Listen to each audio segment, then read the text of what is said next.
I'm never turning down a duel between Jason Tatum, his Boston Celtics, and Ja Morant and his Memphis Grizzlies. This one went down to the wire in the first quarter. It's none other than Jason Tatum getting Boston off to a hot start. Tatum wiggling all over the court. JT getting to the money early and often. Tatum putting on a show for the Memphis crowd. He had 25 first half points. Check out this play by Dillon Brooks to track down Jaylen Brown, throw it over his head, pinpoint pass to Brandon Clark, who throws it down. Boston, though, led it by 11 at the half. In the third, Ja Morant putting the moves on Grant Williams. Whoop-de-doo. Don't mind if I do. It's Morant finishing at the bucket. And then Ja getting it done on the defensive end. Oh, my goodness. Malcolm Brogdon, you'll get nothing and you will like it. Boy, I can't lie to you guys. I get so scared when I see Morant in the air like that, but he lands the falling there. Speaking of falling, it's Marcus Smart going to his left. That's a deuce plus the foul.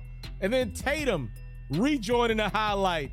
Celtics go up 11 again as Tatum leaks out and Tatum throws it down. 39 points for JT. Boston again holding an 11-point lead. Here comes Memphis again. Morant, another three. He had 30. Ja's gonna miss right there, but he's got a sniper to the left of him. It's Desmond Bane with the top of the key three-pointer, and just like that, we got a one-point game. After some Celtics free throws, Ja gets a chance to tie. Memphis had no timeouts, and they will not get a look up as Morant slips, and the Celtics hold on to the three-point road victory. Boston improves to 7-3 on the season. Memphis falls to 7-4 on the season. If nobody else is going to come out and give the Boston Celtics some credit for what they've done thus far, it's still young, but thus far this season under first-year head coach Joe Mazzulla, who's filling in right now for Ime Udoka, who doesn't seem to be, I don't think he'll be brought back in Boston. It seems like they're moving in a different direction. I want to give Boston some credit. I want to give these players some credit. The Celtics had all the reason in the world to slump going into this year. But not only have they not slumped, they've come out the gate firing. They're competitive against everybody pretty much at their plan. And the Celtics schedule has not been easy. They've already went against Giannis and the Bucks. They've went against the Cavaliers twice. And Memphis is not an easy game, especially in the FedEx Forum, and they won that bad boy, as you just saw. I want to give Jason Tatum credit. He's 7th in the league in scoring, averaging 30 a clip.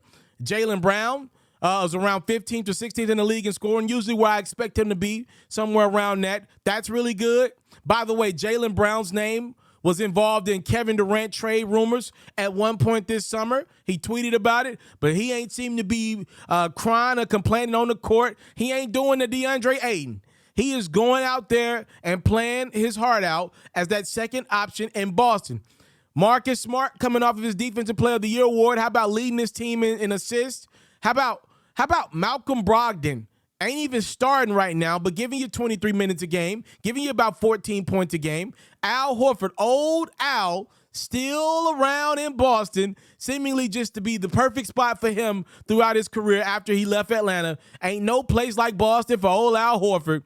He's getting it done in the middle. Grant Williams, shout out my vault for life, starting to really improve his value around this league. He is a big piece of their bench. I just want to give some credit to these Boston Celtics players. One of the things is we don't know what they know about the Ime Udoka situation behind the scenes. We don't know what they know. And I believe they probably know more than the general public, right, at this point. We don't know who was messing around with. Let me just be real with y'all. We don't know who they know was messing around with who. We don't know who then cheated on who. We don't know what they know, right? And the fact that as an organization, these dudes then just hit the court and balled out every night of the season, at least been competitive, even when they haven't won, to me is commendable. They started out last year so bad, they just got hot when the calendar hit 2022. Well, before we get to 2023, the Celtics are still hot from 2022. They had all the reason to come in this year and start out the gate sluggish and slow. By the way, the team that beat them in the NBA Finals It's not off to the greatest of starts, but the Celtics, off their finals loss, they continue to get better. And I just want to reiterate this. This is a random side note that I want to say in this video. I would never break up Jaylen Brown and Jason Tatum. I don't care who's on the market. I would never break up Jaylen Brown and Jason Tatum. I would never do it, by the way. I got to give credit to these players.